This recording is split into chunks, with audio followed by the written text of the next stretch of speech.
Merci de m'accueillir. Je mets mon titre tout de suite, comme ça on teste. Je vous propose, pendant les 40 minutes que j'ai devant moi, de se poser la question ensemble, de savoir est-ce que l'intelligence artificielle existe ou pas. Promis, à la fin, je vous donne une réponse. Est-ce que ça existe ou pas? Bien sûr, ça existe. Vous avez tous utilisé, je pense, ChatGPT. La question que je me pose, c'est est-ce que vraiment les machines sont capables d'être intelligentes au niveau de l'être humain? Première chose, bon anniversaire Techfirm, parce que je crois que c'est pour un anniversaire, hein, c'est ça? On démarre, je vous propose de garder vos questions pour la fin. De toute façon, je reste là après, donc on pourra encore discuter et échanger. Ok, je commence tout de suite. Mon petit chose s'est allumé, voilà. Qu'est-ce que c'est? Un fax. Alors les fax, j'adore tout particulièrement parce que la première chose, c'est la machine pour moi qui représente la numérisation du monde. D'accord, la numérisation, les fax, ça a commencé à sortir dans les années 50. Ça me parle tout particulièrement parce que mon père a vendu le premier fax en Suisse. Ah ouais. Et la grande difficulté quand on vend le premier fax en Suisse, c'est à qui on faxe.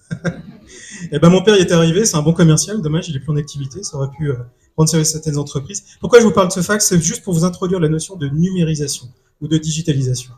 Un fax, ce qu'on fait, c'est qu'on prend un document, un papier, on le pose sur une table d'exposition, tout simple, il le découpe en grilles, il nous ressort tout ça sous forme de cases, nous découpe des bandelettes, et les bandelettes, il les convertit en série de 1 et de 0. Si vous comprenez ça, vous comprenez ce que c'est numériser une image, une vidéo, un son, c'est transformé en séquence de chiffres, de l'information.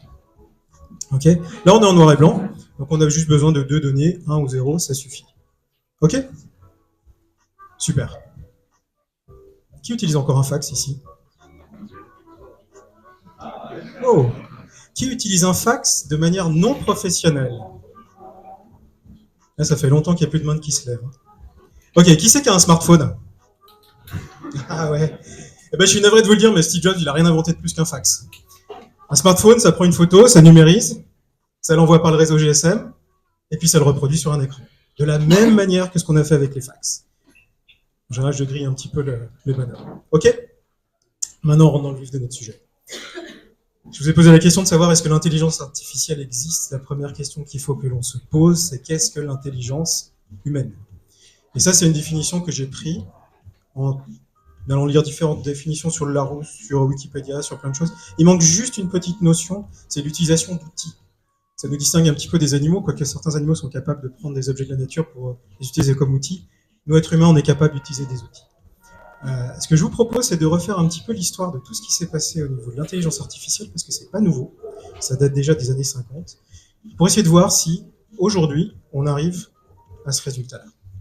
Et le premier sujet pour lequel j'aimerais commencer à vous parler, c'est le machine learning, l'apprentissage par les machines.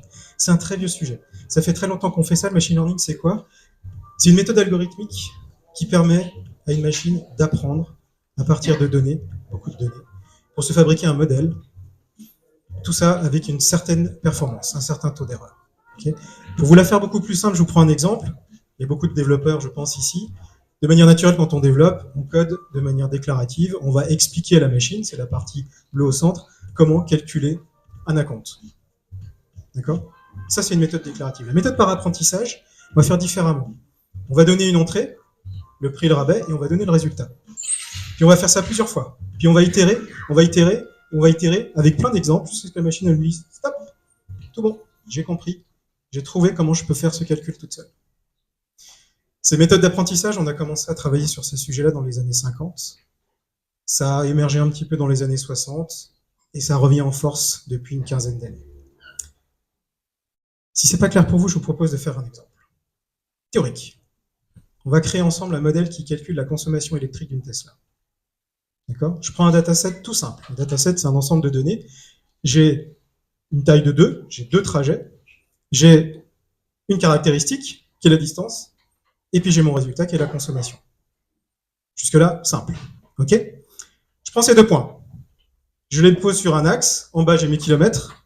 De l'autre côté, j'ai mes kilowattheures. Je trace mes 2 points. Je dessine une droite. Que vous le vouliez ou non, ça, c'est un modèle d'intelligence artificielle. Et si vous avez compris ça, vous avez compris tous les modèles qui existent aujourd'hui, y compris là-dessus. D'accord? Ce modèle-là, qu'est-ce qu'il fait? Bah, si je lui dis j'ai une distance de 30 km à parcourir, il va me dire tu vas consommer à peu près 7,5 kg, 7,5 kWh d'énergie. Okay, je fais un troisième trajet, et puis là, je vais avoir une erreur. D'accord? Je vais entraîner mon modèle. Vous vous souvenez tout à l'heure, avec ma méthode par apprentissage, je vais lui redonner cette valeur, je dis attention, j'ai une erreur. Qu'est-ce que va faire la machine? Elle va chercher à minimiser sur tous ces points son erreur, pour se recaler. Elle s'entraîne, et c'est là qu'elle apprend. Et c'est comme ça qu'on a fait de l'apprentissage par des machines depuis plus de 70 ans. OK? Première chose à retenir, une intelligence artificielle par défaut, ça donne une réponse à peu près juste, pas trop fausse. Pensez-y le jour où vous êtes dans une voiture autonome. D'accord?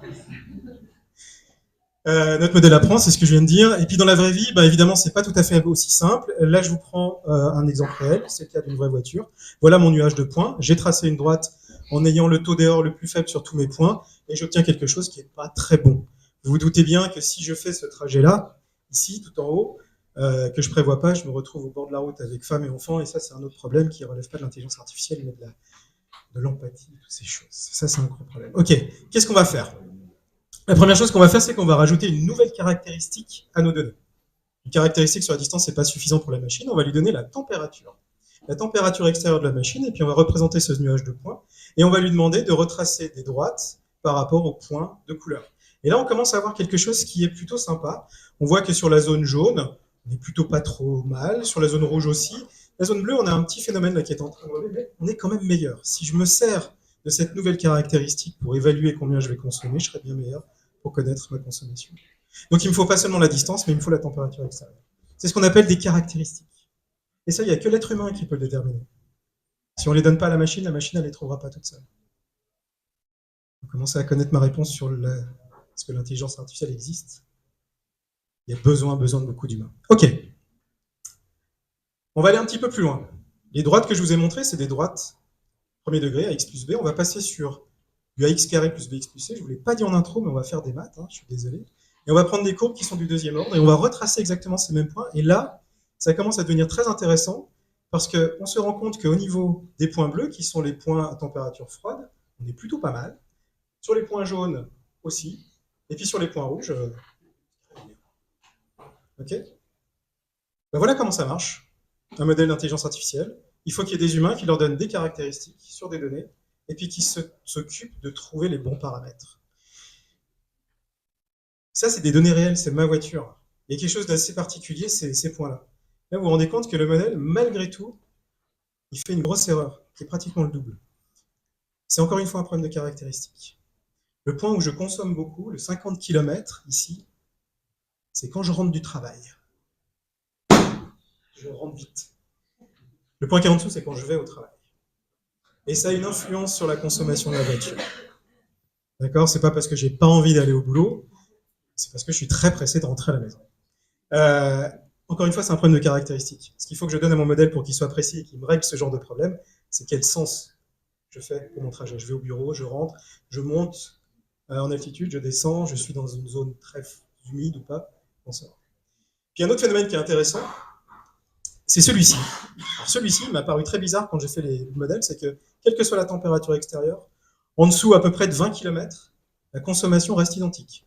Qu'il fasse froid, qu'il fasse chaud, et comme ça. Et là, ça m'a perturbé. Là, je me suis dit, les gars de chez Tesla, ils ont fait comment, techniquement, pour être capable de consommer en dessous de 20 km, quelle que soit la température, la même quantité d'énergie. C'est encore une fois un problème de caractéristique et c'est ce qu'on appelle un problème de biais. Je me suis laissé avoir, je suis resté comme ça avec ce modèle. C'est un biais pourquoi? Parce que j'ai choisi comme caractéristique la température extérieure. Or, c'est une voiture qui est dans un garage. Donc le matin, quand elle part, elle est toujours aux alentours de 15 degrés. D'accord. Ça induit une erreur dans mon modèle, c'est un biais. Les biais, c'est les points les plus importants en IA. On déteste ça. Vous avez tous avec vos téléphones portables, ou presque tous, la capacité de faire de la reconnaissance faciale pour le débloquer. Ça a été développé aux États-Unis, Silicon Valley, par des ingénieurs, hommes, 30 ans, blancs. Et ce qu'ils ont fait, ils sont pris en photo, puis ils ont entraîné leur modèle. Et ils sont arrivés à un résultat, et le résultat, c'était celui-ci. Si vous étiez femme noire, vous aviez peu de chances de débloquer votre téléphone portable. Pourquoi? Parce que le modèle était biaisé purement simplement. Il a été entraîné sur des modèles, des photos, qui n'étaient pas représentatifs de l'échantillon. Les biais en IA, c'est le problème numéro un. C'est la plaie quand on en fait. Ça va? Si je résume simplement, il faut 4 choses pour faire un modèle d'intelligence artificielle. Il faut des données, beaucoup de données. Il faut choisir les bonnes caractéristiques. Il faut avoir les bons paramètres sur les modèles, ça se règle. Et puis, il faut faire extrêmement attention aux biais. Les machines ne sont pas capables de répondre à ces questions-là toutes seules aujourd'hui. Il faut des êtres humains pour les entraîner. Il existe différents modèles. Celui que je vous ai présenté, c'est le modèle qui est tout en haut à gauche. C'est un modèle par régression. Il existe des modèles par ensemble, des modèles par arbre de décision, différentes choses. On va s'attaquer à un autre petit modèle qui s'appelle les réseaux de neurones. Et ça, vous en entendez beaucoup parler parce que la presse en parle beaucoup. Et les réseaux de neurones ont introduit le deep learning. Donc après le machine learning, on a changé d'étape. On est sur les années 2000, quand ça a commencé à fonctionner, mais sur des théories qui ont été sorties dans les années 60. Le deep learning, ça commence au départ par une personne qui a décidé de modéliser le fonctionnement d'un neurone. D'accord? Alors un neurone, je vous ai montré une image ici. Un neurone, comment ça fonctionne? C'est très simple. Il y a des entrées, ici, qui peuvent être activées. Et puis, suivant ce qu'elles vont avoir en entrée, ça va déclencher une sortie ou pas. Alors pour imaginer la chose au niveau des neurones, c'est très simple, vous pouvez faire le test chez vous. Vous allumez une plaque électrique, vous posez la main dessus, là, vous allez avoir un signal très fort pour vous faire reculer la main. C'est le principe de fonctionnement d'un neurone. Alors il y a un gars qui s'est dit, je vais modéliser ces neurones, et puis il a repris une représentation mathématique. Je ne vais pas rentrer dans les détails parce que c'est assez lourdingue, c'est des maths assez puissants, mais il prend les versions numérisées des images, il a travaillé à à utiliser un neurone pour reconnaître des images. Il a pris sa représentation digitale avec des 1 et des 0, il a mis ça sur les entrées, et puis il applique une fonction mathématique qui est basée sur des poids, qui pondèrent les entrées et ainsi de suite. Pour faire quoi? Pour dire, si c'est un 6, je veux que tu sois activé, puis si je te mets pas un 6, je veux que tu sois éteint. Puis l'idée, c'était de lui donner énormément de données, pour lui dire ça c'est un 6, ça c'est pas un 6, pour que la machine ajuste l'ensemble de ces paramètres-là qui sont des points. D'accord? Même chose. C'est pas un modèle comme on a vu tout à l'heure par régression, c'est un modèle avec des neurones. Ça n'a pas marché. On n'est pas arrivé à faire quoi que ce soit avec ce modèle-là simpliste. Pas assez de données, pas assez de puissance de calcul, c'était très lourd. Qu'est-ce qu'on a essayé de faire rapidement? Et là, on est dans les années 60, 70. On a essayé de les mettre ensemble. C'est-à-dire que la sortie d'un réseau de neurones devient l'entrée de plusieurs neurones. On retrouve ici un neurone qu'on avait tout à l'heure, avec ses 3 entrées et sa sortie. Il redevient l'entrée d'un autre neurone, on recroise tout, on en met partout.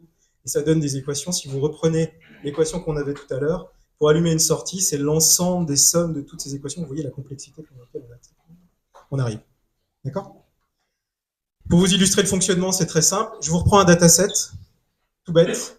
Banane, pomme, citron. 3 caractéristiques. Est-ce qu'il y a des pépins? Est-ce que c'est jaune? Est-ce que c'est rouge? Et puis si le modèle est entraîné et bien entraîné, au bout d'un moment, si je lui mets en entrée une banane, ou du moins sa représentation digitale, la sortie qui va s'activer, ici, va être celle auquel, arbitrairement, j'ai attribué le mot banane. Même chose pour la pomme, même chose pour le citron. Ok? Encore une fois, de la statistique, des maths, de l'entraînement, rien de mystérieux. Est-ce que vous connaissez cette personne?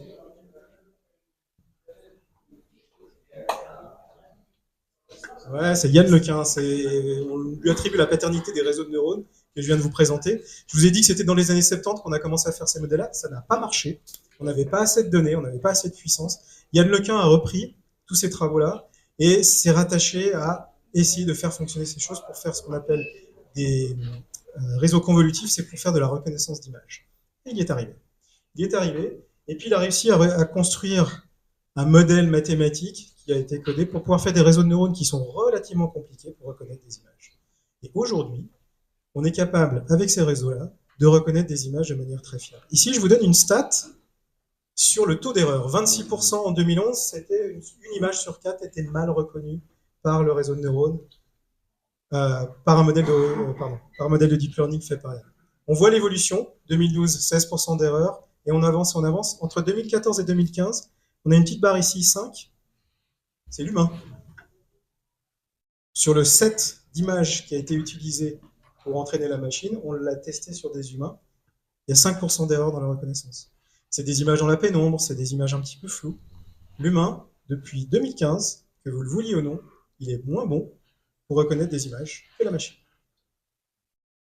On commence à gratouiller un petit peu de l'intelligence. Les réseaux de neurones sont utilisés pour reconnaître des sons. Je pense qu'il y a ici dans la salle des gens qui ont dû utiliser Shazam. Et ben Shazam s'était basé sur ce genre de choses. On enregistre le signal, on le numérise, on donne ça au réseau. Et le réseau va allumer la sortie. La culture audio n'est pas bonne, je ne vais pas vous donner de titre, mais c'est rien de plus que ça. Ça marche aussi avec des textes. C'est ce qu'on appelle les NLP, Natural Language Processor. C'est des modèles qui sont venus un petit peu plus tard et qui ont été entraînés et qui ont pour but de reconnaître du texte de la même manière qu'une image. Donc là, on a un animal à fourrure qui chasse les souris. On va activer la sortie chat. Et ça marche. Et qu'est-ce qu'on a fait? On a donné des quantités de texte. On a dit, bah ça, la description, c'est un chat, et ainsi de suite. Ça, c'était le deep learning. Et puis en 2022, vous avez tous commencé à entendre parler de l'IA générative, mais surtout de ChatGPT. L'IA générative, les travaux ont commencé en 2010, à la suite du deep learning. Les IA génératives, on a utilisé une nouvelle technique qui s'appelle l'apprentissage par renforcement. Okay. Est-ce que vous connaissez cette personne maintenant? Ok, alors celle-là, elle a l'avantage de ne pas être connue parce qu'elle n'existe pas. C'est une personne qui a été générée entièrement par un modèle, un réseau neuronal, et encore une fois, uniquement par des méthodes statistiques. Comment on a fait? On a utilisé une technique qui s'appelle l'apprentissage par renforcement.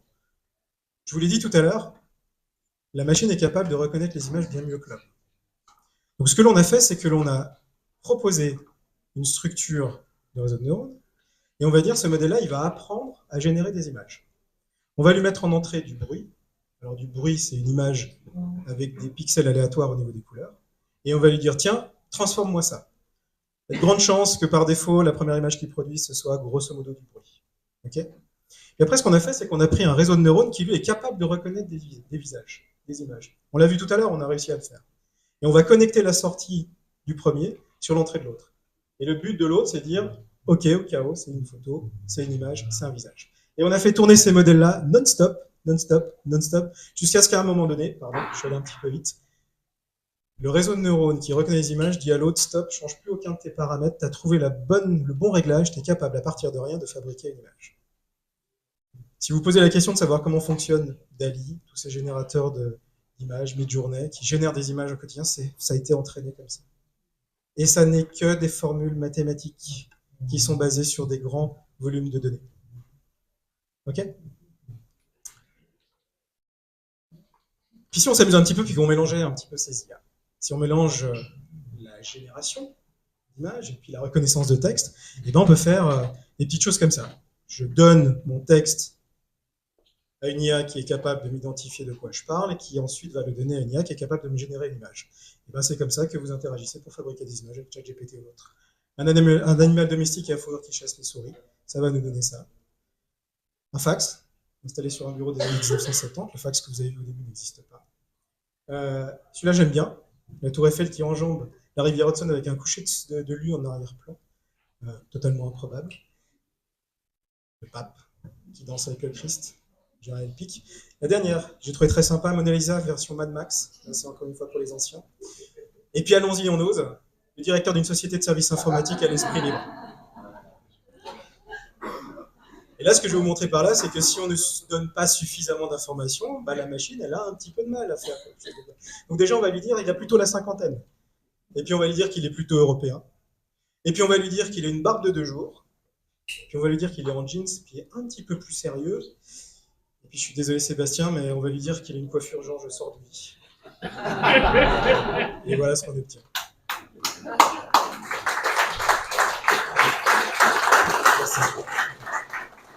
Ce que vous voyez là, c'est le résultat uniquement de formules mathématiques et de données qu'on a données à des machines. On ne peut pas parler d'intelligence humaine. En tout cas, on commence à pouvoir la simuler. Je vous ai dit qu'il fallait beaucoup de données, beaucoup de puissance. Dans les années 50, 60, on est arrivé à rien, c'est parce qu'on n'avait pas ces choses-là. J'aime bien toujours rappeler un petit peu de quoi on parle quand on parle de beaucoup de données. D'accord ? Pour ça, je vais prendre une statistique. Le nombre de données que l'on échange entre nous en 2025, est estimé à quelque chose comme 181 zeta-octets. Ça vaut ce que ça vaut, c'est tous les échanges, les vidéos Netflix, les WhatsApp, les mails, les messages, tout ce que vous vous envoyez, ça va représenter ça en termes d'échanges au niveau mondial. 180 zeta-octets, quand j'ai lu ça la première fois, la première chose, c'est que j'ai appris qu'il y avait des zeta-octets, mais pour moi, ça ne me parle pas. Donc j'aime bien toujours faire des analogies. Si vous prenez le livre de Victor Hugo, Les Misérables, on évalue à peu près 1 million et demi de caractères, et ça fait grosso modo 2 cm d'épaisseur. 180 zeta-octets par année, ça revient à empiler des livres de la Terre à la Lune toutes les 7 secondes. C'est-à-dire que le temps qu'il faut pour dire cette phrase, on a généré au niveau mondial autant d'informations que l'équivalent d'une pile de livres qui va de la Terre à la Lune toutes les 7 secondes. Autant vous dire que c'est massif. C'est ce qu'on utilise pour entraîner des IA. Et c'est comme ça qu'on a réussi à avoir de la donnée. Et merci Steve Jobs d'avoir inventé un fax un petit peu plus moderne qui se connecte à Internet, parce que qu'est-ce que ça génère comme données, ça. Toutefois, je vous ai dit tout à l'heure, on donne une photo de chat à un réseau de neurones et on lui dit attention, ça c'est un chat, il faut que tu t'entraînes pour le faire. Donc il y a bien un moment donné où il a fallu classifier toutes ces images, toutes ces données que l'on avait. Vous savez comment on a fait? Des petits Kenyans. Des petits Kenyans. Des petits Kenyans, on les a pas utilisés pour ça, mais nous gratuitement quand on résout les captures. Nous tous. Nous tous. Ça c'est ce qui se passe sur Internet toutes les minutes. Facebook, alors il n'y a pas les publications, mais il y a 21,1 millions de messages textuels qui sont envoyés par minute. D'accord? Il y a le chiffre que j'aime bien, c'est YouTube, je ne le vois pas, YouTube. Il y a 500 heures qui sont uploadées de vidéos toutes les minutes. Si vous faites le calcul, ça fait plus de 120 000 heures à regarder par jour. Donc si vous regardez 24 heures sur 24 sans pause, sans rien, et en prenant votre téléphone aux toilettes pour pas arrêter, il vous restera 120 000 heures moins 24 à la fin de la journée. Et ça recommence. C'est monstrueux. Et c'est grâce à nous tous que les données ont pu être classifiées. Quand vous prenez en photo votre plat de pâtes à la tomate parce que vous êtes dans un resto et que vous avez envie d'envoyer un petit message à vos copains pour dire hey, regarde le super plat de pâtes que je suis en train de manger, Facebook il vous dit merci parce que vous venez d'envoyer une photo et puis vous venez de mettre en dessous le texte voici un plat de pâtes à la tomate qui est délicieux. Si vous vous posez la question de savoir s'ils utilisent vos conversations WhatsApp, oui. Si vous voulez savoir s'ils utilisent vos conversations email dans Gmail et autres, oui. Et ça, vous avez juste à lire les conditions générales que vous acceptez sans les lire, tout simplement. On a utilisé tout ce qu'on a échangé pour pouvoir entraîner ces modèles. En général, il y a des gens qui résilient leur compte Gmail après cette conférence. Qu'est-ce que c'est ça? Ah, un transistor. Qui sait comment ça marche? Ce que ça fait? C'est bien. Je vous l'explique rapidement. Je vulgarise. C'est un bouton poussoir. Je l'utilise pas avec d'autres effets. C'est un bouton poussoir. Il a 3 entrées. Si j'amène du courant sur l'entrée B, le courant va passer entre ces E. C'est exactement comme un bouton poussoir. Si vous appuyez, ça allume la lampe, vous retirez le bas, ça l'enlève. Simple. Transistors, qu'est-ce qu'ils ont d'intéressant? C'est quand on les met ensemble, quand on les connecte. Là, j'en ai pris 6. Qu'est-ce que je cherche à faire? Je ne vais pas vous détailler le circuit, puis il y a des transistors un petit peu différents. Mais ce que je cherche à faire, c'est quelque chose qui va me tester si j'ai 2 valeurs qui sont identiques. Puis là, j'ai 2 entrées dans lesquelles je mets du courant, et en sortie, j'ai du courant. 6 transistors. D'accord? Si j'ai une patte qui n'a pas de courant, j'ai donc pas 1, mais j'ai 0. De l'autre côté, je vais avoir 0. Et ça, quand on a découvert ça, on a commencé à phosphorer et à inventer plein de choses. Et on a été tellement loin qu'on a fabriqué des processeurs qui vont regrouper 16 milliards pour la puce Apple M1 de ces transistors qui sont tous disposés les uns avec les autres. Vous vous doutez bien que tout à l'heure, il m'a fallu 6 transistors pour tester une valeur binaire. Si je veux tester une valeur entre 0 et 255, c'est 8 bits. Il me faut pas tout à fait 8 fois les 6 transistors. Et tout ça, je dois le faire tenir dans quelque chose qui est petit, parce que j'ai un téléphone et puis parce que j'ai un laptop. Donc on a miniaturisé à fond. La carte NVIDIA, c'est les cartes qu'on utilise pour faire de la recherche en IA. 54 milliards de transistors. Pour vous donner une idée de l'échelle, au niveau de la taille, 5 nanomètres pour l'épaisseur du transistor. Si on pouvait mettre des transistors dans l'épaisseur d'un cheveu, on en mettrait 12 000. Pour vous donner une idée de la petitesse de la chose. Ça amène beaucoup de complexité en termes physiques, en termes électriques, en termes électroniques, mais ça amène aussi beaucoup de complexité en termes de conception. Parce que ces 16 milliards ou 50 milliards de transistors, ils ont 3 pattes qu'on doit assembler de manière intelligente entre eux pour pouvoir faire des choses. Il y a très peu d'architectes qui sont capables de faire ça. Vous les avez ici. Et une chose que vous pouvez noter déjà, c'est qu'il n'y en a qu'un qui n'est pas américain. La deuxième chose, c'est que ces architectes, ils ont besoin de machines-outils. Aujourd'hui, il n'existe qu'une entreprise qui s'appelle ASML, qui est aux Pays-Bas, qui est capable de fabriquer des machines capables de fabriquer des processeurs. Elle coûte un bras, les États-Unis ont mis un veto dessus, Chine ne peut pas en acheter. Il y a une entreprise qui est en train d'émerger, auquel moi je ne m'y attendais pas du tout, qui a trouvé un nouveau principe pour fabriquer des processeurs et qui pourrait arriver à un bon résultat. C'est l'entreprise Canon. Canon, ils sont très consommateurs de puces. Ils fabriquent des imprimantes, bien sûr, mais beaucoup d'appareils électroménagers, d'appareils photo. Ils ont besoin de ces outils-là. À suivre. Mais peut-être qu'on aura un concurrent. Et quand on a les machines-outils, qu'on a les architectes, il nous faut les ouvriers qui les fabriquent. Aujourd'hui, il existe une seule entreprise dans le monde capable d'utiliser les machines ASML, c'est TSMC. Et le T de TSMC, c'est Taïwan.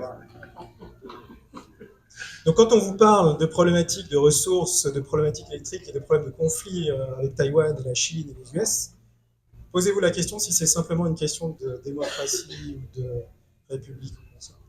Ok, je vous donne quelques chiffres maintenant, parce qu'on a parlé de transistors, le transistor ça marche avec de l'électricité. D'après vous, ça représente quoi, ceci? 5 millions de dollars d'électricité. Je vous ai montré les réseaux de neurones, on leur donne beaucoup de données en entrée, ils calculent. 5 millions de dollars, c'est la facture d'électricité qui est estimée pour entraîner ChatGPT, son modèle 3. Si vous voulez concurrencer ChatGPT, aujourd'hui, rien qu'en électricité, vous devez lever entre 5 et 10 millions de dollars. On estime l'entraînement, parce que derrière, il y a la location des services cloud, des consorts, enfin toute l'infrastructure, on estime aujourd'hui à entre un demi-milliard et 1 milliard de dollars l'année, les fonds à lever pour pouvoir fabriquer votre modèle ChatGPT. Okay. Lugano. On a un centre de calcul en Suisse qui est à Lugano qui vient de s'équiper de 10 000 cartes, 10 000 GPU de la société Nvidia. C'est des puces qui consomment en nominal 400 watts de puissance. Si on les laisse allumer tout le temps et qu'on les charge au maximum, c'est un centre de données qui va consommer grosso modo 5% de ce qu'une centrale nucléaire est capable de produire. Il est en cours de montage, c'est en cours d'installation. 10 000. Et bien chez Meta, Facebook, eux, ils en ont acheté pour 350 000. Et si on fait le calcul de la consommation à l'année, en Watt-heure, vous avez ici 1 TWh de consommé sur une année, s'ils font fonctionner leur modèle à 100% tout le temps, chose que je pense qu'ils cherchent à faire, sinon ils n'auraient pas investi autant. La ville de Bernay, c'est 29 MWh pour l'année. Ce que je cherche à vous dire par là, c'est que le défi des prochaines années, parce que l'IA est prépondérante dans les sociétés de plus en plus, va être l'énergie. Comment on va faire pour alimenter tous ces centres de données en électricité? C'est leur besoin premier. Les transistors ne marchent qu'avec de l'électricité aujourd'hui. Il y a les ordinateurs quantiques, c'est aussi de l'électricité. Ok? Je m'arrête ou je continue? Allez, j'arrête là sur l'aspect un petit peu géopolitique et puis électrique. On a parlé du machine learning, on a parlé du deep learning, on a parlé de l'apprentissage par renforcement. Ces 3 techniques ne sont plus utilisées, elles ne donnent plus de résultats, on les a épuisées. On a fabriqué ce qu'on appelle des LLM. Les LLM, c'est des réseaux de neurones, c'est ChatGPT, c'est les large language models, c'est des modèles qui sont capables de reconnaître du texte et puis d'interagir avec nous. Comment ça marche? C'est très simple. On lui a donné tout ce qu'on avait écrit, merci à tous les possesseurs de comptes générés, et on lui a mis comme mandat de simplement donner le prochain mot le plus probable après une série. Je vous donne un exemple.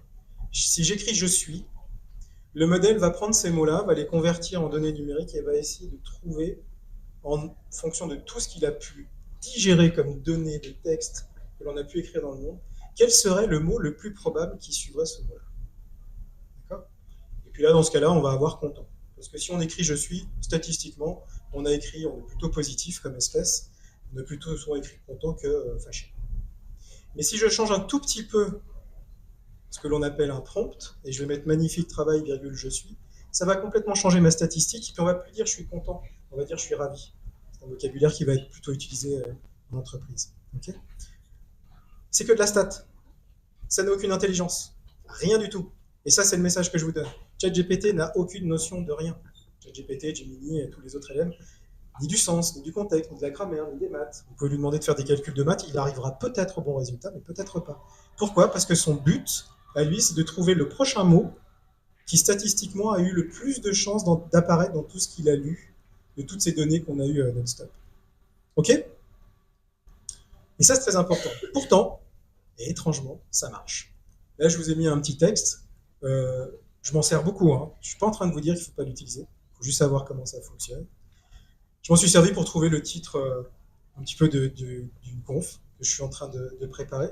Je m'en suis servi aussi pour, et ça marche beaucoup, pour lui demander du code SQL. Je vous ai mis un exemple tout simple. Je lui copie la déclaration d'une table et je lui demande de me donner la requête pour retrouver la ville la plus peuplée. J'ai créé une table où il y a le nom de la ville, son pays, c'est ça, le nom de la ville, la population et puis le pays. Et je lui ai demandé, sors-moi une requête qui va me donner la ville la plus peuplée. Ça marche avec des structures de table beaucoup plus complexes. Ça marche avec des ensembles de structures de table beaucoup plus complexes. Je vous invite vraiment à utiliser ces outils-là si vous avez besoin de faire des requêtes complexes. Ça marche avec du code, ça marche avec plein de choses. Et ça ne marche que parce que la statistique a été bien entraînée. Derrière ce texte, si je le mets dans le moteur et que je lui demande sors-moi un histogramme de tous les mots possibles, le bien il va sortir avec une probabilité très forte. Et après ce bien, il va rechercher le prochain, et il va écrire. Ok? Ça, c'est ce qu'on appelle des LLM.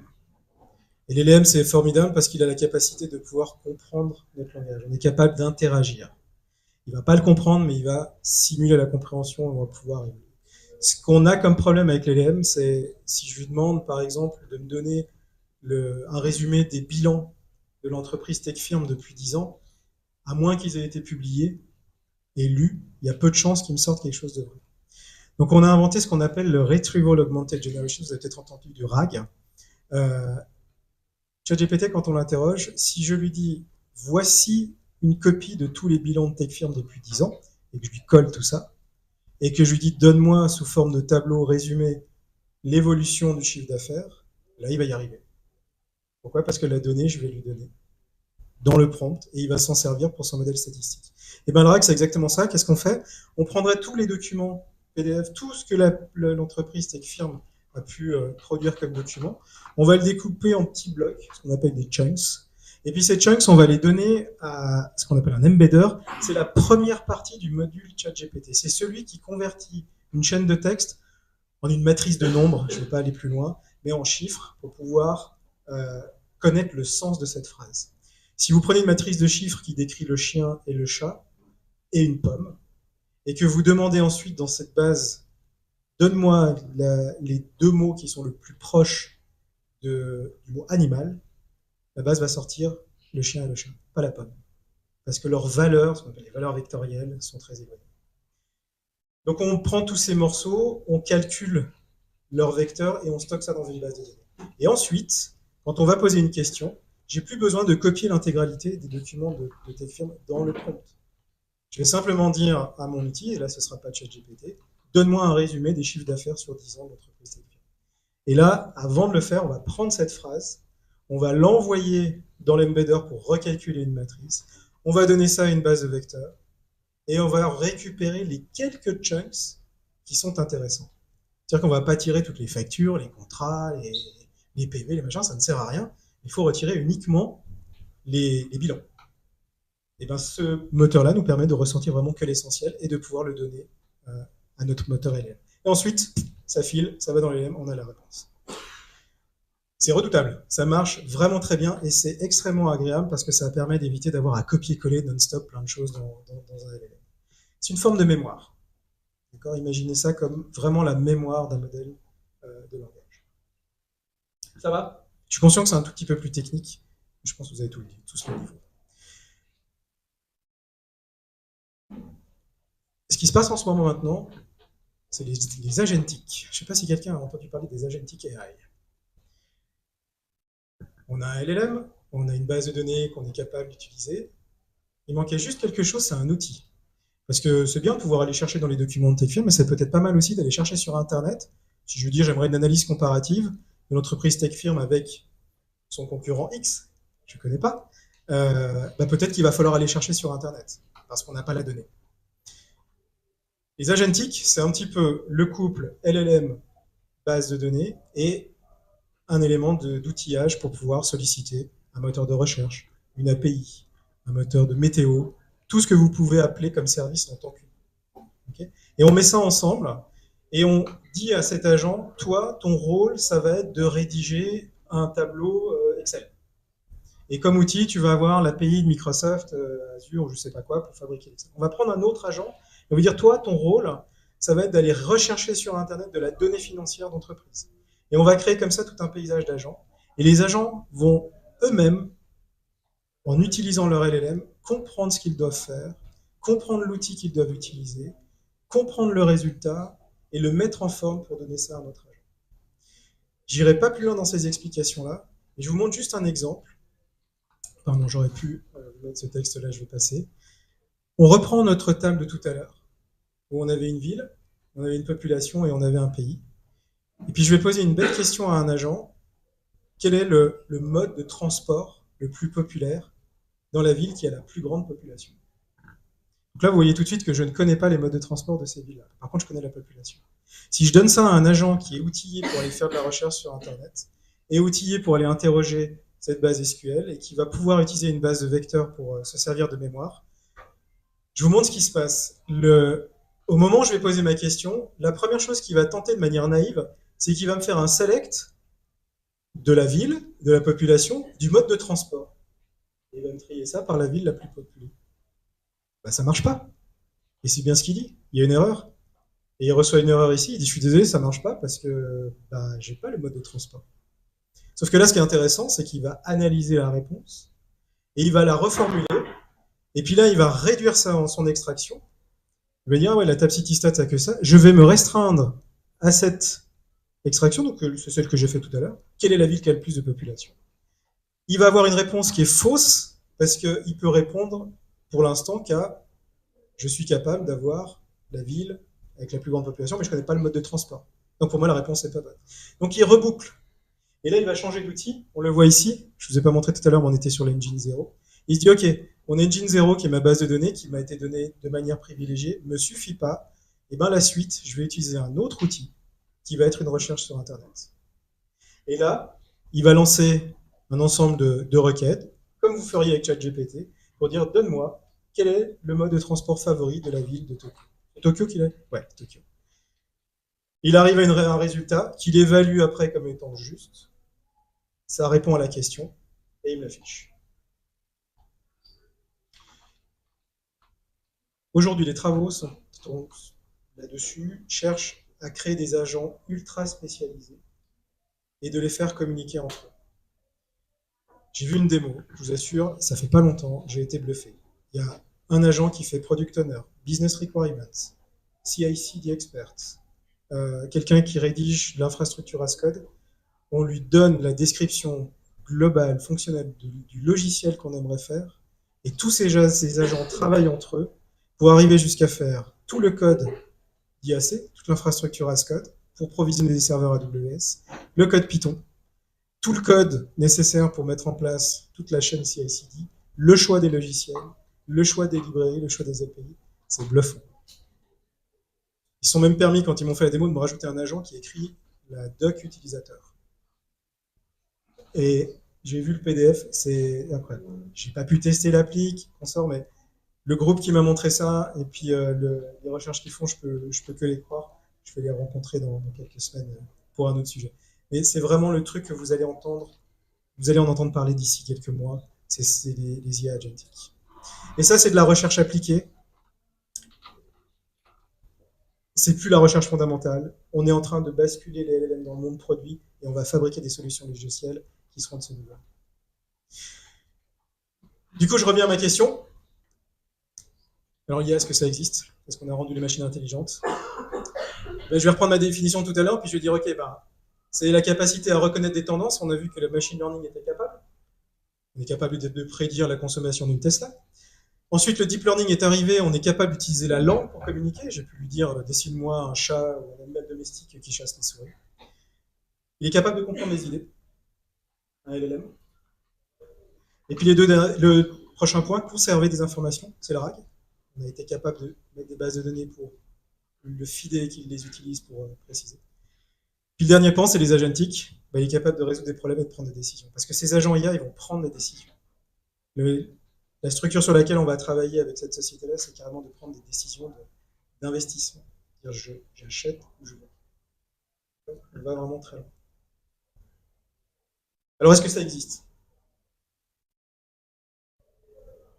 Qui pense que ça existe? J'ai flagué tout, mais les machines sont intelligentes. Ah non, que ça existe, oui. Ouf. Ça existe. Les machines sont intelligentes, n'oubliez pas que tout ça, derrière, ça se résume à une équation mathématique qui est basée sur des données et des calculs par apprentissage. Rien de plus. On est incapable aujourd'hui de faire une machine d'intelligence au sens de l'intelligence humaine. Ça, c'est de la recherche appliquée. Les agentiques, les LLM, on est en train de construire une gamme de produits pour faire du business et développer des activités. La recherche fondamentale aujourd'hui, elle se base sur l'intelligence artificielle basée sur les phénomènes physiques et pas la langue, et c'est infiniment plus complexe que la langue. La langue, pour ChatGPT, c'est 30 000 mots. Le nombre de combinaisons possibles de ces 30 000 mots, il est fini et discret. On est capable de le calculer. Le monde physique est extrêmement plus vaste. Parce que quand vous faites tomber un objet en verre, je vous mets au défi de prévoir chaque morceau de verre, sa trajectoire et tout ça. D'accord? Je m'arrête là. Mon message, c'est on est capable de simuler l'intelligence humaine sur tout ce qui concerne le langage. On ne sait pas le faire sur la réalité physique. Les voitures autonomes, je vous garantis que c'est pas avant des années qu'on verra ça. Mais ça marche tellement bien que c'est quand même bluffant et on peut se faire avoir. Merci.